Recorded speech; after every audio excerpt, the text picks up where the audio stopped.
আল্লাহ পাক রব্বুল আলামিন শর্মাচ্ছেন যে ইন্নাল্লাহ আশতারা মিনাল মুমিনিনা আনফুসাহুম ওয়া আমওয়ালাহুম। আল্লাহ পাক আমাদের সাথে ব্যবসা করছেন, এটা আল্লাহর ব্যবসা বান্দার সাথে।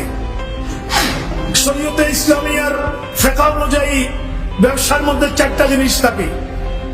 আমরা ফাজলে কামালে এগুলো পড়িয়েছি ছাত্রদেরকে।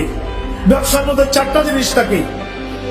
বায়ে মুশতারি অর্থাৎ বিক্রেতা ক্রেতা, বিক্রেতা ক্রেতা, আরেকটা হচ্ছে সমান মূল্য, আরেকটা হচ্ছে দ্রব্য। ব্যবসার সাথে এই চারটা জিনিস সম্পৃক্ত থাকে। এগুলোর অনেক ব্যাখ্যা ইসলামী ফিকহের মধ্যে, হেদায়ের মধ্যে, শরহ ফিকহের মধ্যে, ফতোয়ার কিতাবের মধ্যে এসেছে।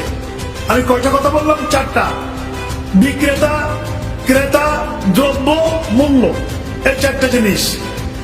আল্লাহ পাক রব্বুল আলামিন এই ব্যবসার মধ্যে হলেন ক্রেতা। কিভাবে? আল্লাহ নিজে সাবধান করছেন যে ইন্নাল্লাহ আশতারা, নিশ্চয়ই আল্লাহ ক্রয় করেছেন, ক্রয় করেছেন। তাহলে আল্লাহ হলেন ক্রেতা। বিক্রেতাকে আল্লাহ নিজে সাবধান করছেন মিনাল মুমিনিন, আমি মুমিনদের কাছ থেকে ক্রয় করেছি। তাহলে আমরা হয়ে গেলাম বিক্রেতা, আমরা বিক্রেতা হয়ে গেলাম, আল্লাহ ক্রেতা। কেমন? চিন্তা করে দেখেন। দ্রব্য কি? আনফুসাহুম ওয়া আমওয়ালাহুম, ওদের জীবন যৌবন এবং ওদের বিষয় সম্পত্তি, ওদের জীবন এবং জীবনের সবকিছু, এটা হলো দ্রব্য। আল্লাহ এটা ক্রয় করছেন আমাদের কাছ থেকে। তাহলে কয়টা পেলাম আমরা? তিনটা জিনিস। আমরা ক্রেতা পেলাম আল্লাহকে, বিক্রেতা আমরা, আর আল্লাহ আমাকে সাবধান হচ্ছেন তোমাদের কাছ থেকে আমি যেটা ক্রয় করেছি ওটা হচ্ছে তোমাদের জীবন যৌবন এবং জীবনের সমস্ত কিছু আমি আল্লাহ ক্রয় করে নিলাম। বাকি রইল সমান, অর্থাৎ এর বিনিময়ে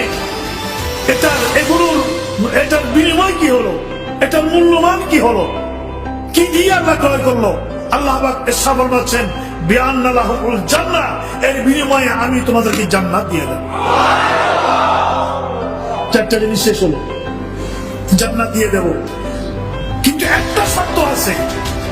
এই যে বান্দা তোমার সাথে আমি লেনদেন করলাম, ব্যবসা বাণিজ্য করলাম, বিনিময়ে সমান হিসাবে জান্নাত দেব, আমি আল্লাহর পক্ষ থেকে একটা শর্ত আছে। ওটা হচ্ছে এই ইউকাতিলুনা ফি সাবিলিল্লাহ, তুমি জমিনে আমার প্রিয় নবীর দ্বীন কায়েমে সর্বোচ্চ ত্যাগ স্বীকার করে তোমাকে আন্দোলন করে যেতে হবে, কেতাল করে যেতে হবে, তোমাকে সংগ্রাম করে যেতে হবে। এই শর্তে আমি আল্লাহ তোমাদের সাথে এই ব্যবসা বাণিজ্যটা করব।